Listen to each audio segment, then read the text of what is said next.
Wakongwe kutoka Kenya walipata ushindi muhimu katika mechi yao dhidi ya Ufaransa katika mchuano unaoendelea nchini Afrika Kusini. Na magogo hao walishangaa kwa kupata nafasi ya kucheza na wakongwe kutoka Marekani na mataifa mengine ya kigeni. Na kwa mujibu wa wakongwe hao, kucheza kandanda ya ulimwengu ni ndoto iliyotimia. Na John Wanyama yuko nao Afrika Kusini na anasimulia zaidi.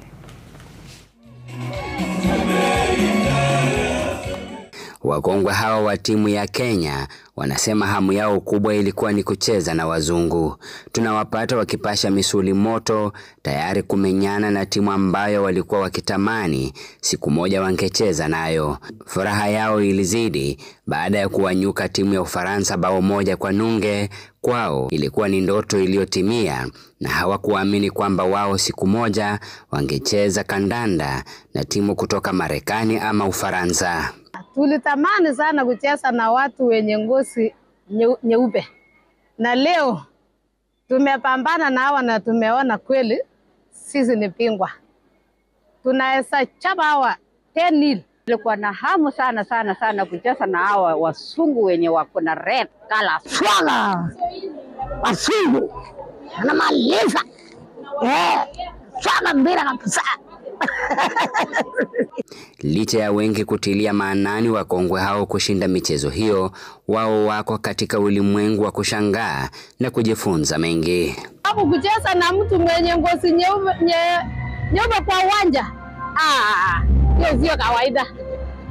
Na hatukutarajia tutacheza na hawa siku moja, lakini leo imekuwa maajabu. Naingia nataka enda vaa kuoga. Sinaona kitu kingine sijui ni nini. Mimi nafikiri biskuti. Nabeka karatasi mimi nafikiri biskuti. Mpaka nauliza hii ni nini? Naambia mimi ni sabuni. Kumbe alikuwa biskuti. Mimi nafikiri ni biskuti. Tukafika kitu yenye tuliingia, tulikuwa tunafikiria ni nyumba alafu tuende tutafute ndege. Kumbe hiyo ilikuwa ndege. Na sisi hatukujua. Tukauliza kwani hii ndege iko kwa nyumba?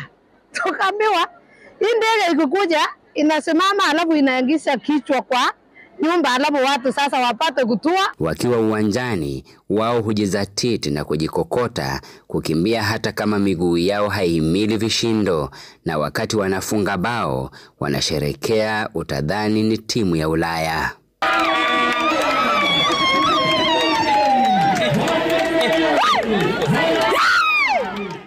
Kolgeba kuniona akajaribu kuanguka, alikuwa nataka ati mimi aseme nimerusha yeye.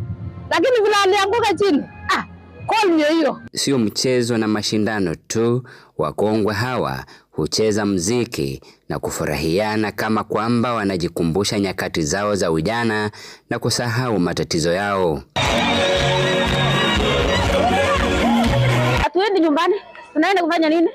Tumesunguka mpaka hapa tujeze na wasungu alafu atuwache pure. Hayawi huwa, na kwa mujibu wa kina nyanya hawa, kulingana nao ndoto zao zote zimetimia katika safari hii ya Afrika Kusini, na wanasema kwamba imesalia ndoto moja tu, kuelekea ikulu na kumsalimia rais. Wanachouliza ni nini kinakuzuia wewe kutimiza ndoto zako? John Wanyama, runinga ya Citizen kutoka uwanja huu wa michezo wa Ngoa Limpopo, Afrika Kusini.